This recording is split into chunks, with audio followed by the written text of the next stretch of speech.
welcome to the Deeper Thinking podcast. The Deeper Thinking podcast is produced as an independent, ad-free project. Its episodes are digitally narrated to manage the demands of research and editing while ensuring each installment is engaging, ethically considered, and attentive to nuance. Distortionism begins from a simple but unsettling claim. Distortion is not an error in human thought, but its very condition. We do not sometimes fall into bias. We live through it. Every perception is refracted, every memory edited, every desire coloured, every identity stitched together from crooked threads. The history of philosophy has largely imagined its task as stripping away distortion to reach clarity. Descartes' pure cogito, Kant's categories, Enlightenment reason, the cult of data. Distortionism turns this ambition on its head. It insists that there is no view from nowhere, no unbent lens, no unmediated truth. And yet, this is not despair. Distortion is not the end of truth, meaning or dignity. It is their medium. Across the sections that follow, distortionism unfolds as a system. Its metaphysics claims distortion is the structure of being, not a veil over it. Its epistemology shows how truth persists, not as purity beyond distortion, but as landmarks where crooked perspectives converge stably and fruitfully. Its account of the self reveals identity as a fiction sustained by bias, necessary to coherence. Its social theory shows how distortions multiply in groups, enslaving through propaganda or liberating through solidarity. Its analysis of time and memory reveals how past and future are reauthored by distortion. Its meditation on desire shows how illusion consoles, softens and sustains life. Its theology reframes faith as ritualized distortion where awe and transcendence remain even after gods recede. Its ethics proposes not purity, but rituals of lucid distortion, humility, compassion, irony, discipline and art, which scale into politics and institutions. And its manifesto closes with a myth, the crooked horizon, a parable of distorted beings walking together toward an ever-bent horizon that nonetheless guides. Distortionism is not surrender to illusion, but a philosophy of navigation. It refuses the fantasy of straightness and embraces crookedness as the texture of human life.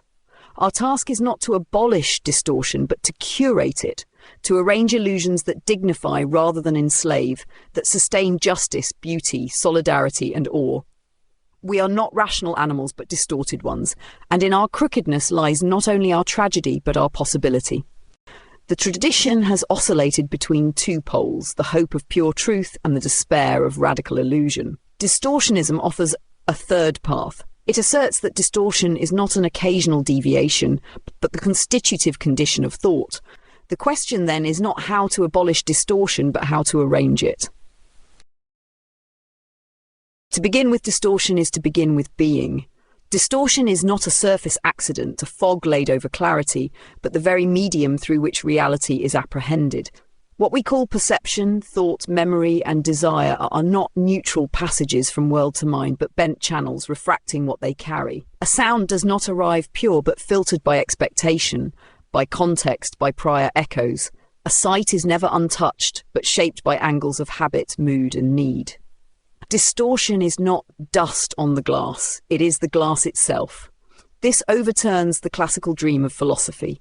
For centuries, thinkers believed that beneath distortion lay reality in its naked form, if only we could peel away appearances. Descartes imagined radical doubt as the scalpel that could cut through deception, leaving behind a pure cogito. Kant imagined categories of thought that, though structuring, were universal and clean. The Enlightenment promised that reason, if disciplined, could scrape the fog from the mirror. Distortionism rejects this hope. There is no reality delivered unmediated, no lens polished to transparency, no perception without its bend. Yet this is not to deny reality itself. The world exists, but never as raw fact. It is always filtered through crookedness. We do not access being directly, but through its refracted image. A mountain, a face, a memory, each is bent in our apprehension. And yet, without this bending, there would be nothing to grasp. Pure, unshaped reality would be an infinite field of noise. Distortion is what gives form to chaos, what turns overwhelming multiplicity into discernible pattern. In this sense, distortion is both limit and possibility.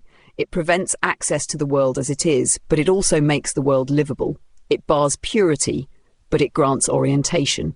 Like a crooked lens in a telescope, it does not deliver the stars as they are, but without it we would see nothing at all. Distortion is not a veil over being, but the condition of being for us. This is why the metaphysics of distortionism is neither despairing nor naive. It does not reduce the world to illusion, as if nothing exists beyond our bends. Nor does it imagine that distortion can be corrected away. Instead, it affirms, the crookedness of perception is the texture of reality as it meets us. We are not exiles from truth, but inhabitants of its refracted form. To live is not to scrape away distortion, but to inhabit it consciously, to understand that the crooked lens is the only lens, and that its crookedness is not betrayal, but condition. Thus the foundation is laid. Distortion is not error, but essence. It is not obstacle, but medium. It is not a temporary fog, but the permanent atmosphere in which all thought breathes. From this recognition, the rest of the philosophy unfolds. If distortion is the condition of thought, then truth must be reconceived within crookedness. The danger is obvious. If all perception bends, does truth vanish into relativism? Does every belief, however false, become equal so long as it is sincerely held? Distortionism answers, distortions are not equal. Truth is not the absence of distortion, but the resonance that emerges when distortions converge across their differences. The metaphor is landmarks. Each crooked staff points in its own bent direction. Alone, each misleads. But when many staffs bent differently nevertheless cross at the same point, that convergence reveals something real. Yet not every overlap counts. A conspiracy theory gains force by echo, not resonance. The difference is decisive. An echo is distortion repeated inside a closed loop. A resonance is distortion converging across independent lines. Truth then requires criteria, stability. Falsehood can flare brightly but collapses. The earth is flat, survives only in isolated corners. The earth is round, persists across centuries, technologies, cultures, because the convergence is stable. Cross-contextuality. Echoes arise when distortions align within one tribe or medium. Satellites all bend differently yet confirm the same landmark. Flat Earth groups produce only videos. Physics puts telescopes in orbit. With these criteria, distortionism distinguishes landmark from illusion. Science itself embodies this principle. It does not escape distortion, it disciplines it. Peer review, replication, controls. Each is one crooked staff tested against another until convergence stabilizes. This is why science is resilient, not because it is free of bias, but because it orchestrates biases into resonance. Truth is not purity, but resonance. It is fragile but real, provisional but binding. We cannot see without distortion, but we can arrange our crooked lenses so that in their overlap landmarks appear. In an age of echo chambers, this discipline is not luxury, but survival. To know is not to straighten the line, but to seek the crooked convergences that endure across voices, contexts, and centuries, the resonances that guide us toward the crooked horizon. If distortion shapes reality and bends knowledge, it also fabricates the self. The human subject is not a fixed essence gazing upon the world, but a mask woven from distortions, worn so long it begins to feel like flesh. Distortionism insists that the eye is neither transparent nor permanent. It is a performance stitched together by memory, desire, and social mirrors, each crooked in its own way. The self is not simply in distortion. The self is distortion. Consider memory. It does not record but reshaping events to flatter, protect, or justify the one who remembers. To recall is to rewrite. The past becomes autobiography rather than archive, a narrative filtered through needs of the present. Likewise, desire bends the self into aspiration. We imagine who we are by projecting who we wish to become. Identity is desire's distortion written into time, and society supplies its own mirrors, multiplying distortions by reflecting us through the gaze of others until we cannot distinguish our face from its reflections. Philosophy has long wrestled with the self. Descartes thought he discovered its indubitable core in the cogito. I think, therefore I am. But distortionism replies, even the cogito is fiction, distorted by the assumption that thought is owned by a stable I. What thinks is already bent by passion, context, and illusion. Nietzsche saw further, the self is a bundle of competing drives, temporarily narrativized as unity. Buddhism went further still. There is no abiding self, only the illusion of one, generated by clinging. Distortionism stands with them, declaring the self a distorted story, necessary perhaps but illusory. Yet, if the self is fabrication, does this not plunge us into despair? If I am only distortion, what ground remains for dignity, responsibility, or meaning? Here the philosophy turns. Fiction need not mean futility. Illusion sustains us as much as it deceives us. Without the mask, there would be only chaos, fragments of sensation, drives colliding without coherence. The mask may be false, but it is life-giving. Distortionism counsels neither to despise the self nor to worship it, but to see it lucidly, as a mask mistaken for a face, necessary but not ultimate. This lucidity has consequences. It breeds humility, for if the self is distorted, we cannot claim pure authority over truth. It breeds compassion, for if others are likewise masked, their illusions are not foreign but kin to ours. It breeds irony, for to see one's own distortion is to smile at its absurdity. And it breeds freedom, for to know the self is fabricated is to loosen the grip of its demands. In distortionism, the self is a crooked fiction, fragile, recursive, but indispensable. We are not prisoners yearning for escape, nor gods trapped in disguise. We are distortions sustained by distortions, stories believing themselves into being. To live wisely is not to abolish the mask, but to wear it with grace, knowing it is mask, arranging its distortions toward kindness, beauty, and play. The self remains distorted, but in that distortion life takes its form. Distortion magnifies when it becomes collective. If the individual self is already a crooked mirror, society is a hall of mirrors, multiplying and amplifying the bends until illusion becomes architecture. To belong is to distort together. We inherit not only language and law, but also the distortions woven into them, and these refracted truths become the invisible scaffolding of our shared world. Consider conformity and consensus. Alone, a person may doubt, hesitate, question. In a group, doubt dissolves. The weight of approval bends judgment more powerfully than evidence does. What feels true is what is repeated, endorsed, sanctified. Authority, rhythm, and ritual anchor illusion more deeply than fact. A lie broadcast with confidence outpaces a truth whispered with hesitation.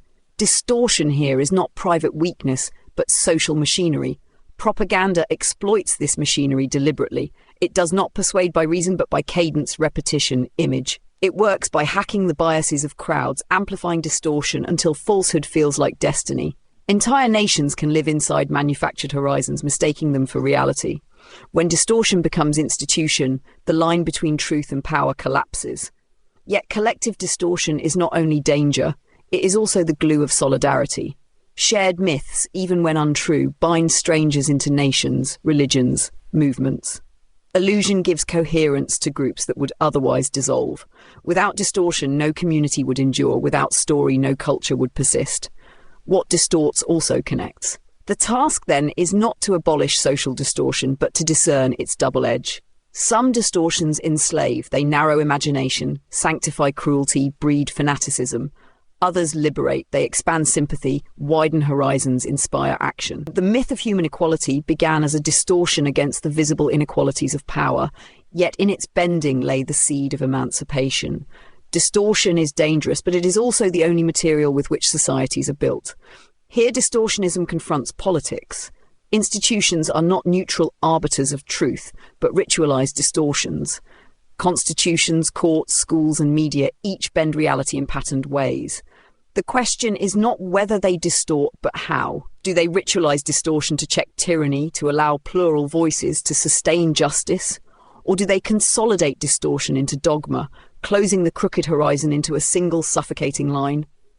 The social self lives always inside this tension. We are born into distortions already in place, inherit myths older than ourselves, and bend ourselves to fit them. But we also remake them. Every movement, every revolution, every work of art refracts society differently, challenging some distortions while amplifying others. Social life is the contest of distortions, a perpetual struggle over which illusions will shape our common horizon. To live lucidly, then, is not to stand outside collective distortion, for there is no outside, but to participate knowingly.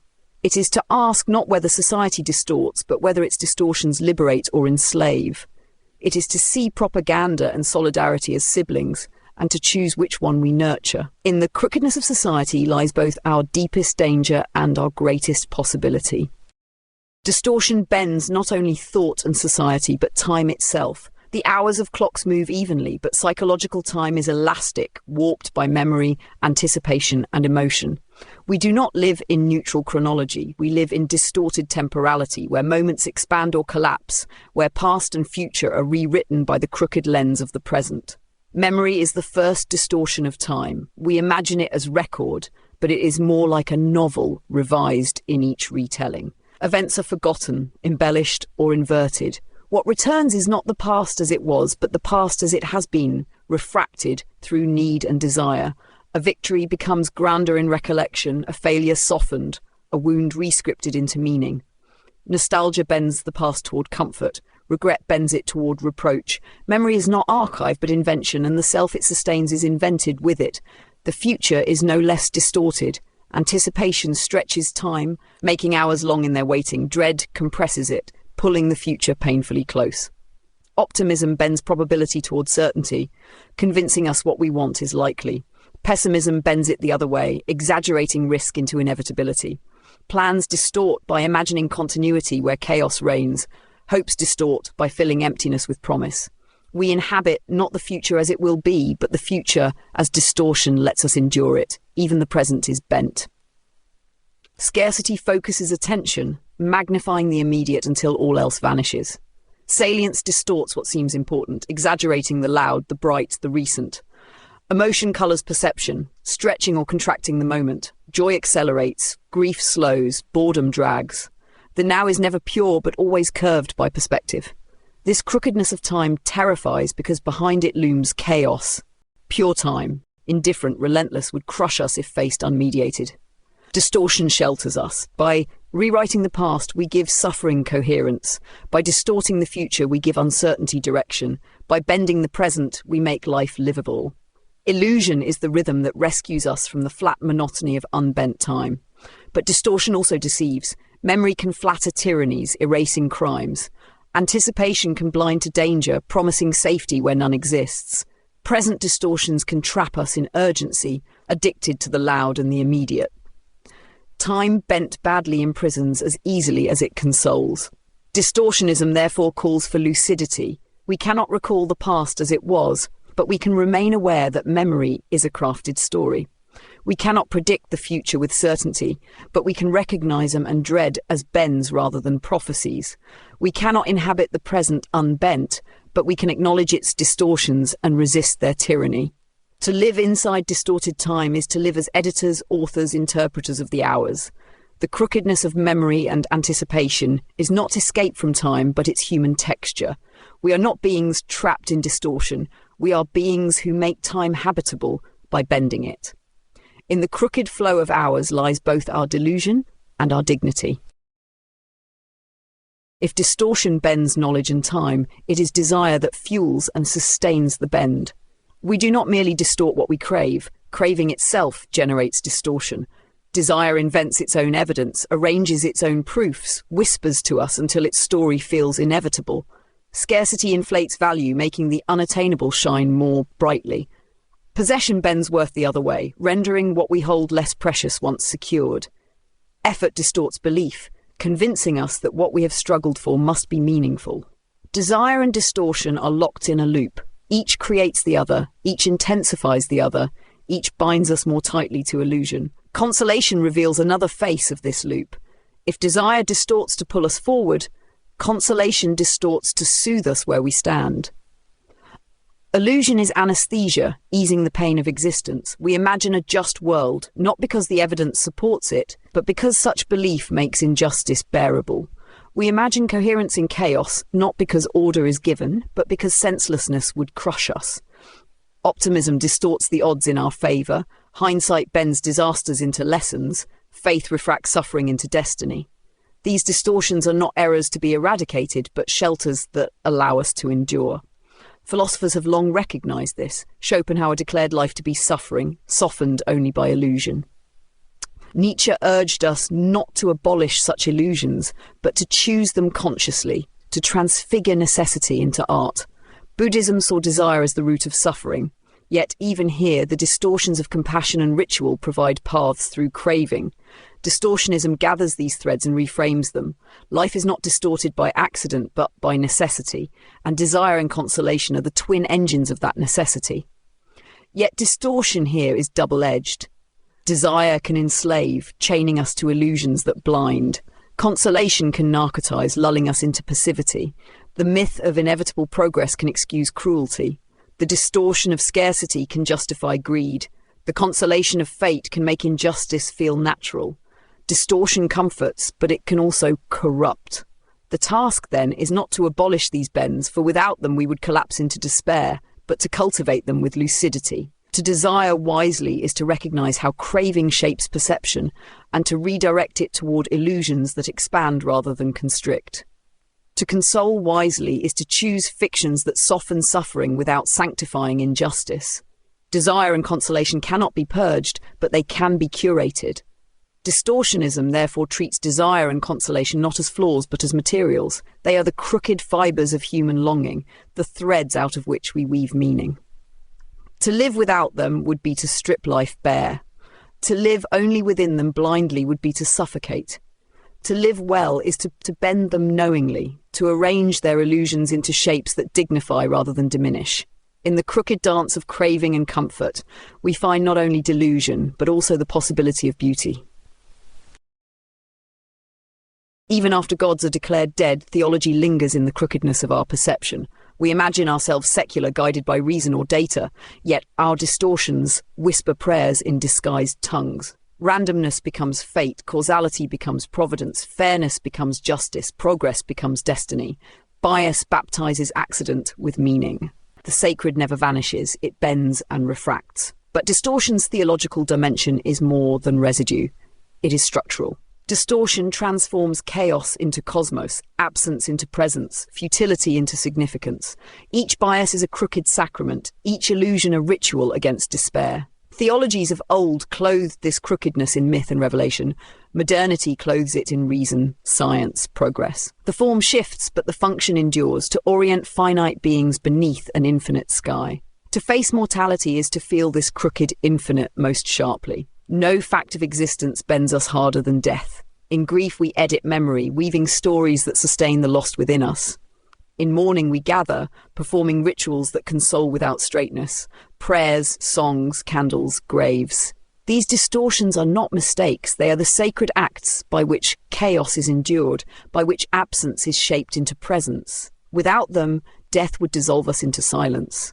Distortion bends loss into meaning, if only provisionally, if only long enough to let the living continue. Yet theology's crookedness carries peril. It consoles, but it can also enslave. Distortions hardened into dogma sanctify cruelty, justify empire, excuse injustice. When illusion forgets its crookedness and declares itself straight, theology becomes tyranny. History is littered with idols born of this forgetting, theologies of race, nation, destiny, sacrifice, sacred distortions turned rigid, demanding blood. Still, the crooked infinite need not oppress. Nietzsche urged that after the death of God we must craft new myths consciously. Distortionism answers, the crooked horizon is itself sacred, precisely because it bends away as we approach, awakening awe in its unreachable retreat. Transcendence is not the promise of arrival, but the infinite curve that forever eludes us. To walk toward that horizon is pilgrimage. To honour its crookedness is reverence. Thus theology does not vanish, but is reframed. It survives not as doctrine, but as ritual, the candle lit, the chorus sung, the bow before mystery. These rituals need not claim final truth. Their sacredness lies in their crookedness, in their capacity to bend chaos into form, to make life bearable, grief shareable, existence meaningful. To pray in the age of distortion is not to beg for straightness, but to revere crookedness itself, to treat our inevitable illusions as sacred craft. The crooked infinite is no ghost, no shadow of a dead God. It is the living dimension of distortion that awakens awe, humility, and compassion. It teaches us to honour mortality not with despair but with ritual, to meet loss not with silence but with crooked song. Theology endures because without it, crooked creatures could not live at all. If distortion is inescapable, then ethics cannot be imagined as obedience to purity. It must be reconceived as stewardship. The art of arranging crookedness so that it nourishes dignity rather than diminishes it, expands solidarity rather than fractures it, creates beauty rather than brutality. Ethics under distortionism is not about abolishing illusion, but about shaping it wisely, privately and collectively. The 5 rituals, humility, compassion, irony, discipline and art, remain central, but their force is doubled when translated from private virtue into public institution, for distortion multiplies most dangerously at the scale of the collective. Humility begins as self-awareness, admitting that no one sees straight, but it must also be embedded in law and politics. Checks and balances, term limits, divided powers, these are humility ritualized into civic form. Science's peer review, journalism's fact-checking, judicial appeals, each is a reminder that one crooked perspective is never enough. Where humility vanishes, tyranny thrives. When rulers mistake their bend for the horizon, distortion enslaves. Compassion softens distortion's harshness. Privately, it bends judgment away from cruelty. Institutionally, it becomes welfare, healthcare, and inclusive law. A society without compassion weaponizes distortion into blame.